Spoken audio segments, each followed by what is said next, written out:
Awesome. Take it away, Christina. Thanks for joining us. All right. Can everyone see my screen? Looks great. See my screen? Okay.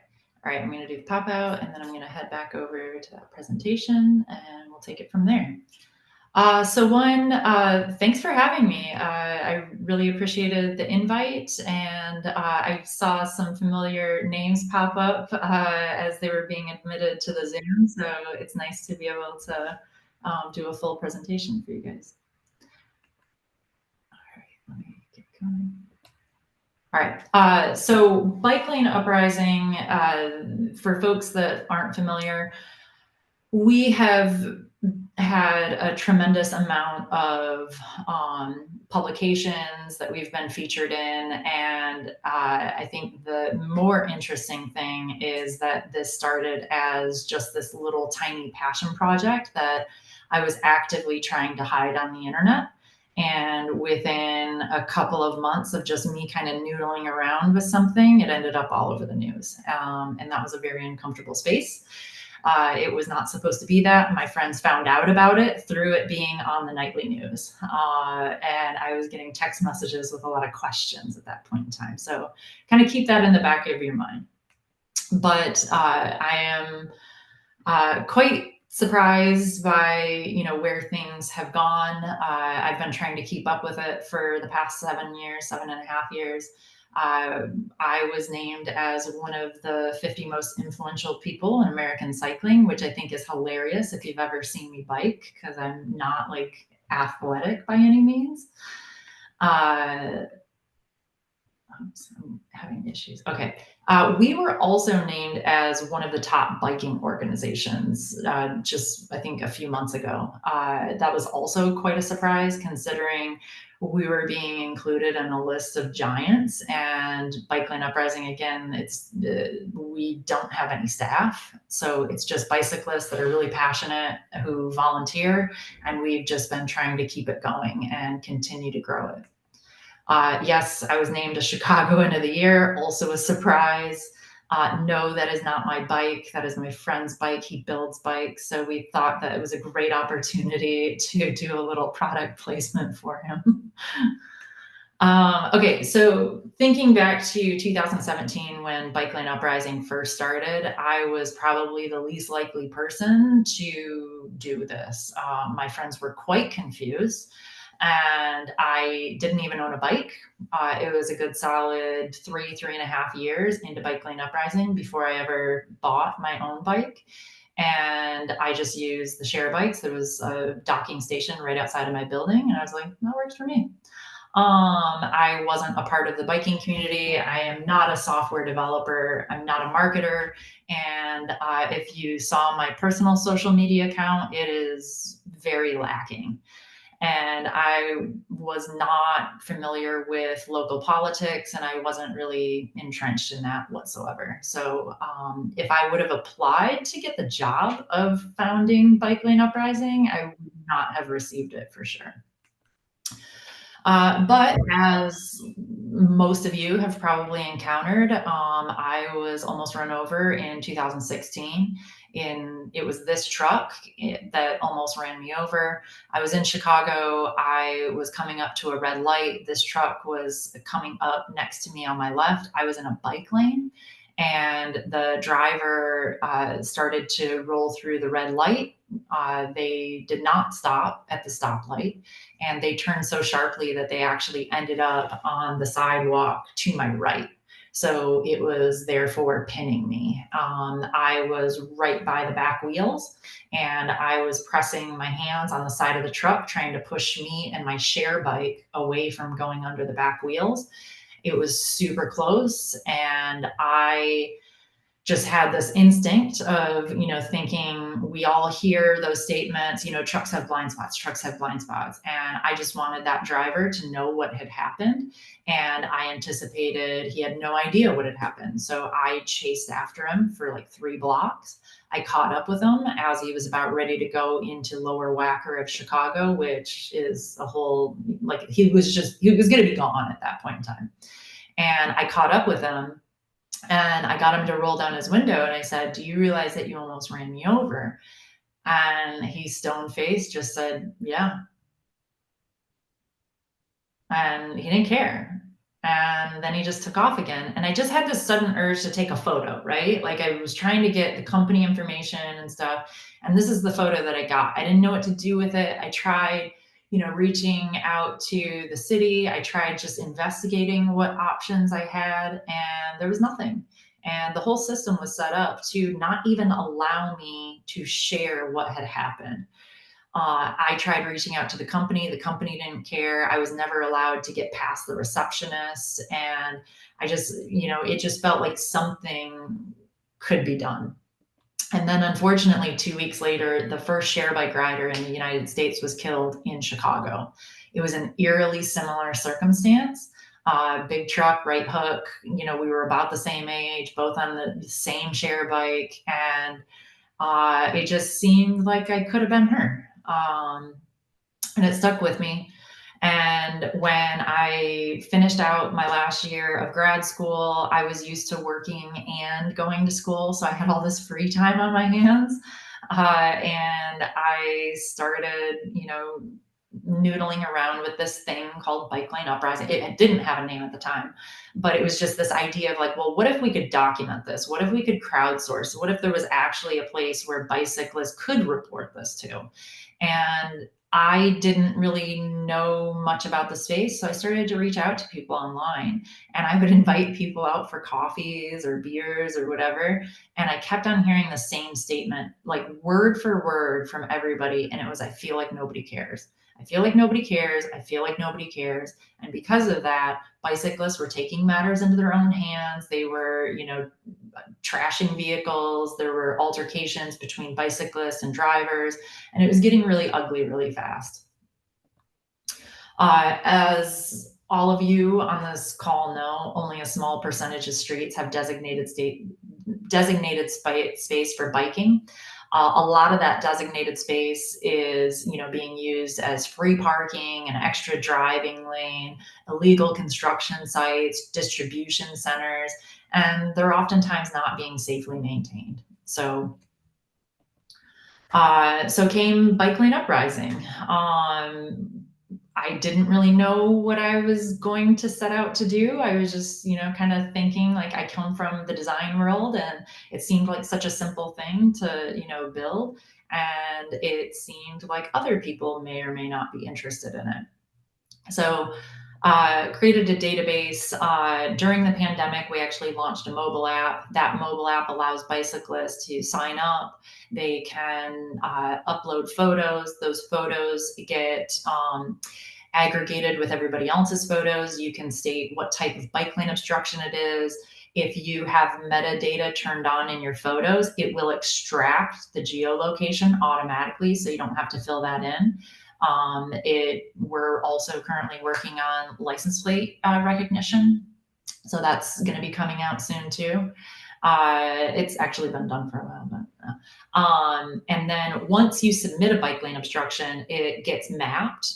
You saw a little bit of the view of the map. We'll get into the maps a little bit in a few slides, but our data is all being logged in a systematic way. We have a decent amount of bike lane obstructions, but even with the amount that we have, we are definitely going after a qualitative data approach so that we can actually think about what to do with that data. How can we be actionable with that data? It's not just about numbers, numbers, numbers. So what happens with the data? Our data has been used across the country and across even Canada to really advocate for infrastructure improvements. It allows bicyclists something that's irrefutable, and it allows us to show that there are problems. And I have heard from elected officials that the thing about how we present the data is it's so simple that it makes it impossible to ignore. And without it, you really just have these, isolated incidents. But the reality is we're all dealing with these isolated incidences, and they stack up. We've used our data and just our presence to get laws passed. We are working on education programs. enforcement of hotspots, and unfortunately our data has been used in cases where bicyclists have been killed or injured. And because all of our data is coming into one central repository, it's being used for national statistics as well. Oops. All right, so this is kind of the gist of our maps. This is old, so I think we have like over 10,000 additional bike lane obstructions, but you can see this thing that I started in Chicago and tried hiding on the internet is no longer hidden on the internet. And when you submit a bike lane obstruction, and if there's a geolocation, it will get automatically mapped within about 3 hours. And if you submit on our website and you just put in like the address or like some text or something, we would manually need to go in and do that afterwards. But you can filter by different obstruction types. So we have like municipal bike lane obstructions. So we're seeing, people that actually work for the city are oftentimes blocking bike lanes. We can filter it by construction, taxis, Ubers, Lyft, and livery. You can also look at, bike lane obstructions that are kind of a maintenance or a non-vehicle. So like think maybe snow not being plowed during the winter. As the maps are updated every 3 hours, the stats on the side are also being updated every 3 hours. And you can look and see how your stats compare to other cities. We recently increased the city filters up to like 90 some cities, and that'll continue to grow as well. So Denver recently got their own page on our website.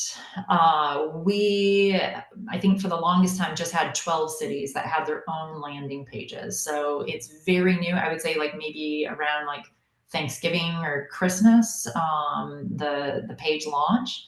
So you now have one landing address. It's bikelaneuprising.com/Denver.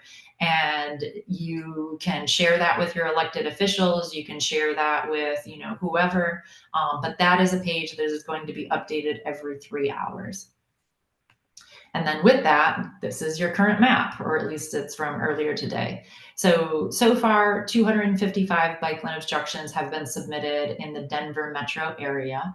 And you can use the maps, you can filter it by different, the 3 different map types. So we have a heat map, we have a cluster map, and we have a pin map that's a little further down. But you can also take those bike lane obstructions and you can start, in this drop down, and you can grab different categories. You can grab, a handful of categories. You can remove them. You can, take those same categories and then switch to another city and see kind of what it compares in that city. Maybe there's a city that's somewhat similar to you that's in there. And then one of the things that's nice about the pinpoint and the cluster map is that you can actually dig into the obstructions themselves and see photos that go along with it. So this one's a municipal bike lane obstruction that's highlighted here in blue. And if the person, so there's 3 actually at that location, but if the submitters, included photos, you could keep clicking down and drilling down to the individual obstructions and see the photos that are attached to it. So this is what it would look like for a company vehicle that was submitted. So you can see a semi just like parked directly in the bike lane. You can also see that there's trash cans. There's the phenomenon of everyone just thinks that, on trash day that the bike lane is where you put the trash cans. It's not the sexiest of, bike lane obstructions, but it's something that has to be planned out, right? And if they don't put it there, like they need to know where they should be putting it. And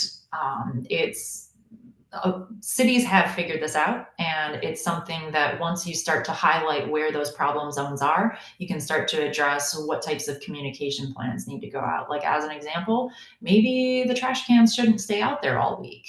That's one, attempt. Maybe it's the, trash company that's actually leaving the trash cans in the bike lane. Maybe there's some interaction and communication that can take place there as well. But again, our data, the way that we're collecting it in a way that we can break it down. and we can compare it to a lot of different geosets. So in Chicago, we definitely have the most bike lane obstructions. Bike Lane Uprising is extremely well known in Chicago, and oftentimes it's kind of just seen as another government entity service. But we run the data through a lot of different filters, and you can sort, filter, cross review. You can look at it through like bike lane lengths on streets, what types of bike lanes are getting obstructed the most, and how things are comparing year over year as well. But so far, we have collected 87,000 bike lane obstructions. That is 87,000 bike lane obstructions, highlighting 87,000 incidences where a bicyclist was put in harm's way, right?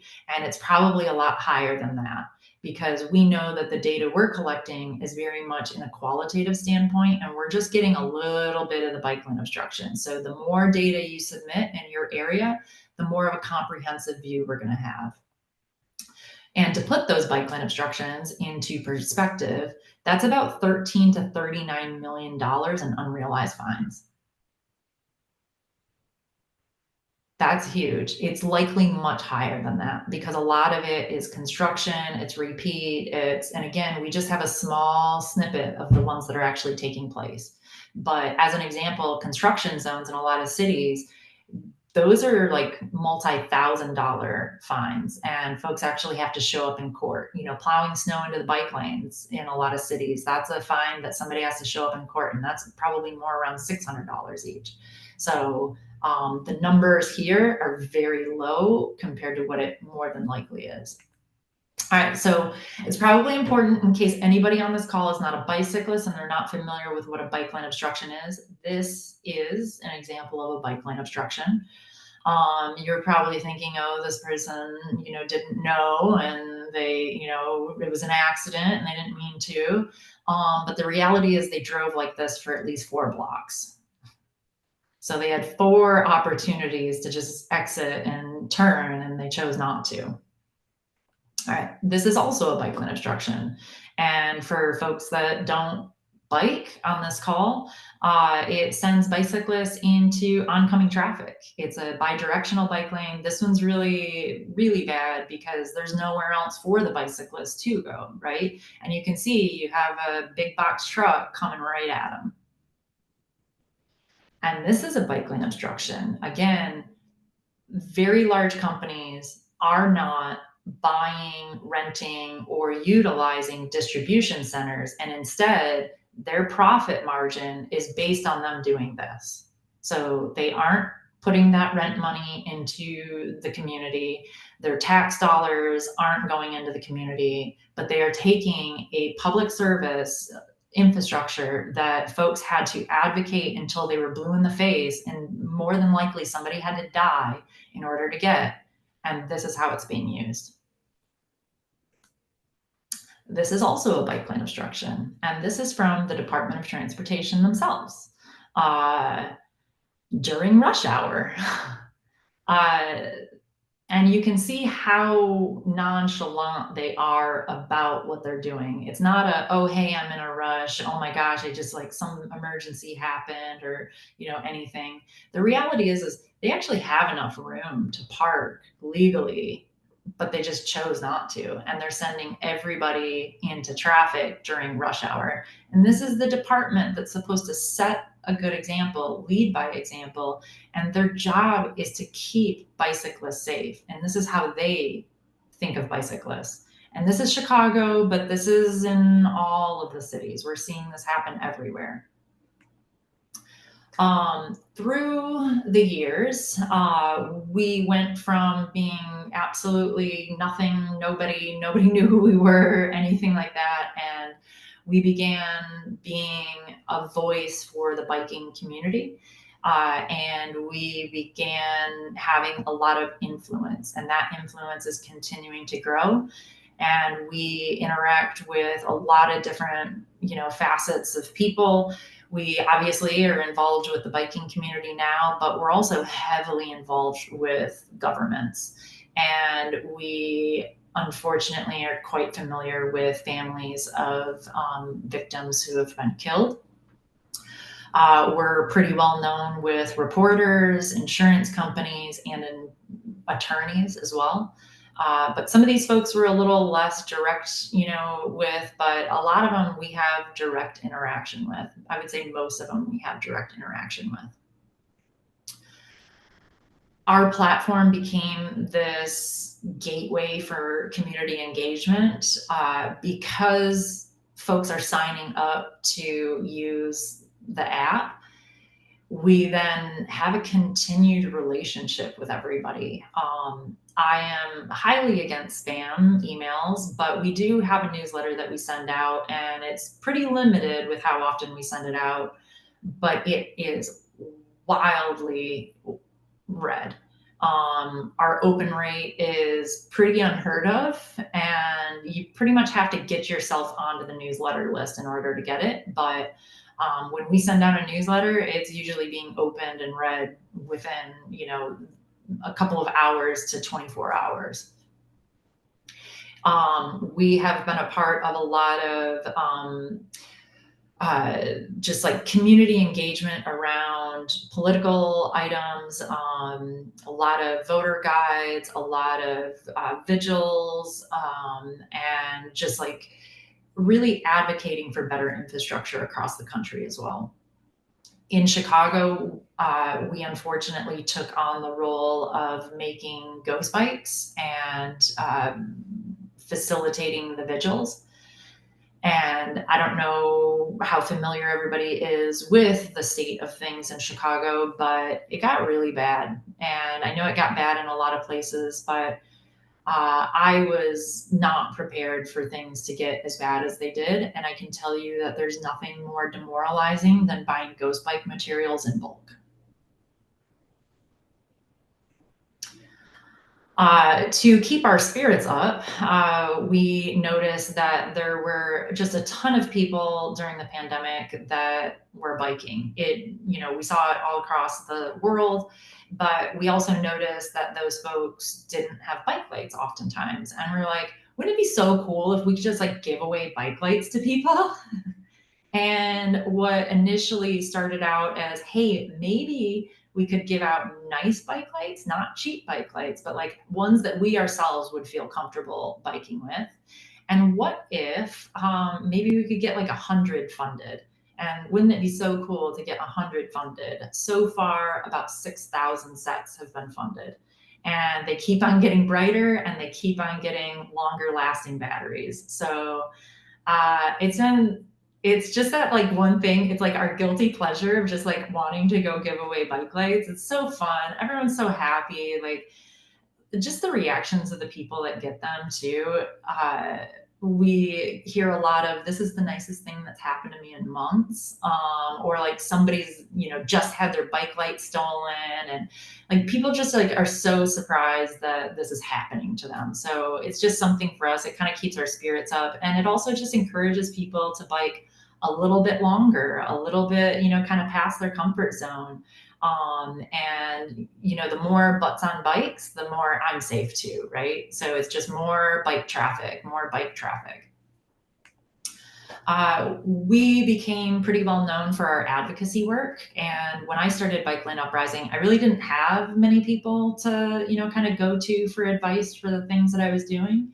And we were getting asked by a lot of folks to teach them how to do what we do. And it's difficult to do that just through like emails and stuff. But what I was hearing and reading in all of these emails was really passionate people that were trying their best. And it felt like we needed to try and figure out what we could teach people.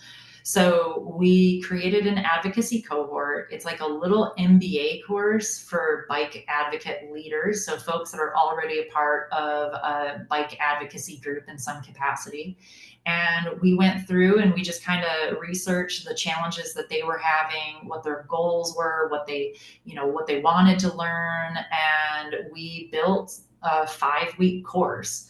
And there's homework. It's like a 2-hour video call that we do across all time zones for the folks. But folks apply to it, We did our first one and it was absolutely phenomenal. I can't say enough good things about it. So much just like cross learning across the country took place. And it inadvertently became like a little bit of an underground bike share. So like when people would like go to different people's cities, you always had a bike to ride. It was kind of cool. And when folks graduated, they actually didn't want it to end. So we actually do a monthly drop-in with all the graduates. And this Sunday, we're getting ready to kick off our second one. So if somebody from this call is interested in joining our next one, definitely apply for next spring. But we're only going to do one a year, and that, March seems to be the window that works out for everybody. But these are some of the topics that we go through. And a lot of it is, getting into just the logistics of how we do things and how can we be more efficient. And, just it's so easy to get burned out in the advocacy space in biking because there's just so much work that has to be done. And, the more we can try to push people along and be more productive, the more impact we can have. So from the cohort, the things that I teach people are there is no silver bullet to solving bike lane obstructions.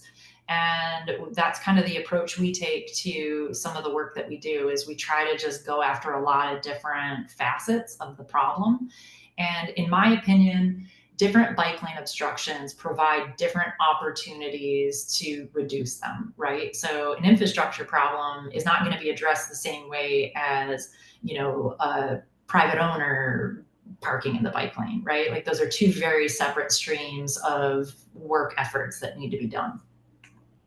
But by better understanding the problem, again, I come from design. So the principle of design is by better understanding the problem, you can identify really unique solutions. And that's what we've gone after through all of this. But again, our data has been used to focus on infrastructure and enforcement. And we've helped to get multiple laws passed over the years. We have highlighted who blocks bike lanes. We can identify who's a repeat bike lane obstructor. We were able to call the mayor out for blocking bike lanes after just an absolute horrible there were so many people that had been killed in Chicago biking, and her office just went stone silent, blocked off all communication to the biking community, shut off all meetings, you name it. They didn't address the issue, and she ran stating that she was going to really be there for the biking community and do all these great things, and she didn't. And there was one particular summer where it was like a 3-week span where 3 young kids were killed biking in Chicago, all within 2 weeks. And it was horrible. And the last one got an absolutely enormous amount of political or just news attention, you name it. And she started using that as a campaign element. And meanwhile, she hadn't done anything. And then she was busted blocking bike lanes to go and get donuts. And it was so frivolous. And this ended up on the front page of every newspaper in Chicago. She actually had to address it in committee twice. And again, without our database, we probably wouldn't even know about it, right? Our data has also led to the Office of the Inspector General in Chicago doing an investigation about bike lane obstructions created by city employees in city vehicles, and also the lack of maintenance of bike lanes. And that report's supposed to be coming out relatively soon, done for a while. But early on, our data quickly highlighted that there was a correlation between companies that park and drive in bike lanes and them later being involved in a fatality. Angela Park was a mother of 2. She was a triathlete. She had done like 100 triathlons. And she was in her own neighborhood, and she was run over by a Lakeshore Recycling Company. And when I saw the news and I saw the vehicle involved, I instantly recognized it. because they had already been submitted to our database 17 times that year. And we were very new at that point in time. So to have 17 bike lane obstructions when we were barely a year, we were less than a year old. I mean, that was pretty huge. And unfortunately, that's continued. We've continued to see the correlation between companies that park in bike lanes and them, being notified of it, acknowledging that they were involved with it, and then them not changing their ways. So our data is being used in court cases. Lily Shanbrook was the 3-year-old in Chicago that was killed. The utility company ComEd was parked illegally in the bike lane, and it forced her family into traffic. They were the mother and the daughter were clipped by a semi that was on a greenway that also should not have been on the street. And our data quickly was able to highlight that ComEd was a repeat obstructor. A couple of years prior, I'd actually messaged them on Twitter, giving them a heads up that they had, parked in the bike lane, and their employees were just like incredibly aggressive about it too. It even said prevent ghost bikes in it. They acknowledged it. And then I identified that, hey, this is not an isolated incident. You have some overarching issues with the way that folks are driving at your company. At that point in time, they had 21 bike lane obstructions. And it doesn't feel good going on the news and highlighting those things. It doesn't solve anything, but what we are trying to do is we're trying to be more proactive. And we're just seeing such a correlation between companies and how they're utilizing this critical infrastructure. So we've had this sister thing that we've been working on kind of in the back for quite a few years, but we've been collecting, growing our data. And we've made this thing called Uprise, and it's going to be a transportation data aggregation source. And the way that it's going to work is bicyclists like yourselves are submitting bike lane obstructions to Bike Lane Uprising. There are a lot of other data sets that are available as well. And from that, we can stitch them all together to create more of a comprehensive view of these companies. So this is focused more on companies. And from that, we can do reporting and analysis on those companies. We can do, image and access. We can identify what companies actually need training. And through Bike Lane Uprising and all of these, what I have learned is that there actually is minimal to no training for people that drive professionally regarding bike laws, bike lanes, you name it. And I think that leads to some of just the animosity between the two groups. Fleet drivers, they don't know the laws. They don't know a lot of the times what the infrastructure is for. They don't understand how much work goes into actually getting a bike lane, so when they're just blocking it and driving over the bollards and the flex posts, I mean, they don't even understand how irritating and just horrible that is.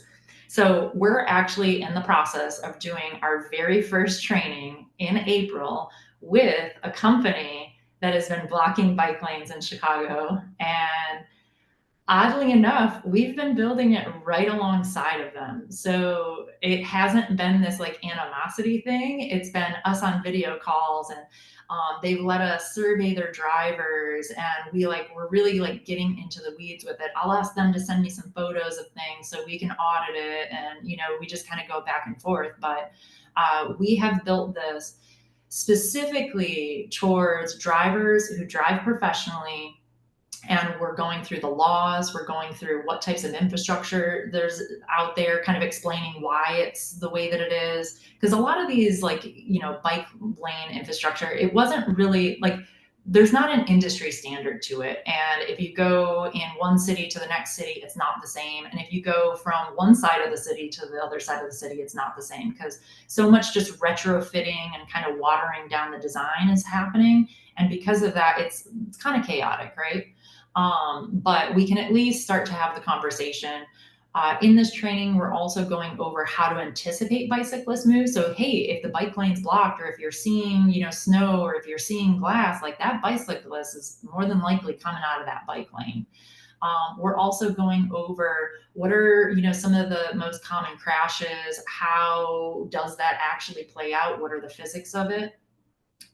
And we're auditing that company's bike lane obstructions. So we have their bike lane obstructions. We're going to dig into exactly why those bike lane obstructions were unsafe, how they could actually make it a little less unsafe. And we have a quiz to go along with it, where we've also been auditing their vehicles to let them better understand opportunities to retrofit their vehicles so that they're safer on the streets too, like side guards and mirrors and, just technology that's out there. And I could not be more excited about this. I'm so giddy, but you guys are actually the first people to publicly find out that we are doing this. So nobody actually knows that we're doing this. It's been a long time coming. We've been working on it for so long, and it's going to happen in the beginning of April. And we're very excited. But we're going to start, they're our test case, and then we're going to start to standardize it and everything. But, we've been learning from their drivers. We ask them what they would like to know, what they don't know, what, common issues they run into. And we're just being very respectful in the sense of I understand that their job is tough, and I do not envy having to drive the vehicles that they are driving through the center of a city. And I think we can just try to figure out ways to make it safer for all of us. Okay, and then the users of this Uprise platform, we are primarily going after the fleet risk managers themselves. But there's a lot of other folks that might find it interesting, but it's all about the fleet risk managers for us. And what we're trying to do is we're trying to create this platform and kind of make it like the mint.com for a fleet risk manager. Like, how can they identify how their company's doing? What things are they, doing really well? What things are they maybe not doing so well? How do they compare to other folks like themselves, like other companies that kind of match their profiles?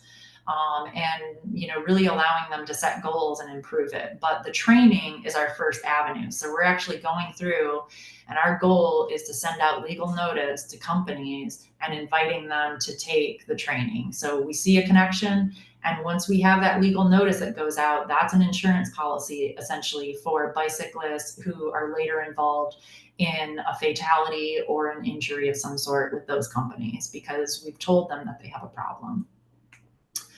So what is Uprise?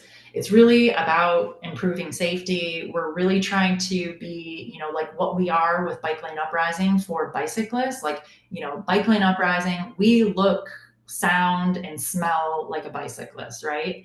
And Uprise, we're going to look and sound like corporate blue. Like, we are going to look like we are for the companies, right? But between the two, it creates a symbiotic relationship.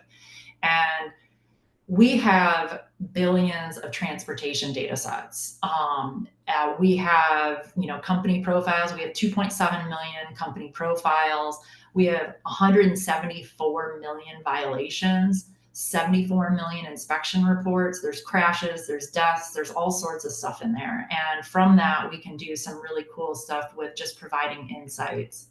And again, kind of thinking about the reporting that we can do for the fleet risk managers, that training program, and what type of data portal access folks might be interested in. But the real idea is what if we could help companies reduce their insurance costs by improving their safety? What can we do to help the company use safety as a way to differentiate themselves from the competitors? Because right now it's all about speed and it's about cost, right? Even if somebody's trying to get a city contract, most of the time safety never comes into the conversation. They could be as dangerous as they want to be and still get the contract. And really, this can be used as a way to reward the safe employees, because a lot of companies, they are finding that they can save enough money and retain the top talent, right? And that keeps everybody happy. I have heard from companies that they're like, hey, I'm spending the money one way or the other. I can either send it to the insurance companies or I can send it to my employees. And again, we think that we can provide these reports in a way that they can highlight just how much safer they are than the competitors. So right now, bicyclists are always the ones calling out unsafe companies. What if we had other companies highlighting safety, right? And what if that's what they're using to help win some of these contracts? So ways to get involved. You can submit bike lane obstructions, download our mobile app. You can also use our website, but there's just less features and functions. But if you have like a camera that runs on your bike 24/7 and you're grabbing stills, the website might be a little bit easier for you. You can support our work. We're bootstrapped. I pay for Bike Lane Uprising myself. We're not funded. You can shop our store. You can become a volunteer. We work primarily remotely, and you can just help spread the word. And Alan and I have some next steps on ways to just kind of continue this. But with that, we'll open it up for Q&A.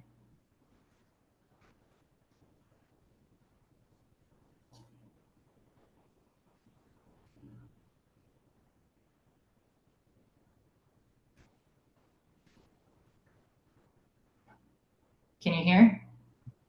I have a quick question. To clarify, so if we are riding and are able to take a photo, but then upload it at a later time, will that still Yeah, you can be submit at legal? any time. Okay. Yeah, They'll there's still no have- statute of limitations of when you can submit. Like if you have photos from years ago, submit it. I don't care.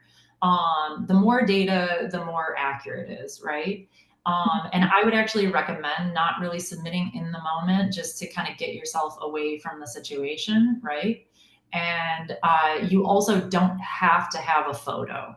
You can submit without a photo. That the photo is not required, but most people, almost all of the submissions have photos. Okay, that's great. Yeah, I wanted to make sure in case Yep. that had to happen Yep. right at the spot. Okay, great.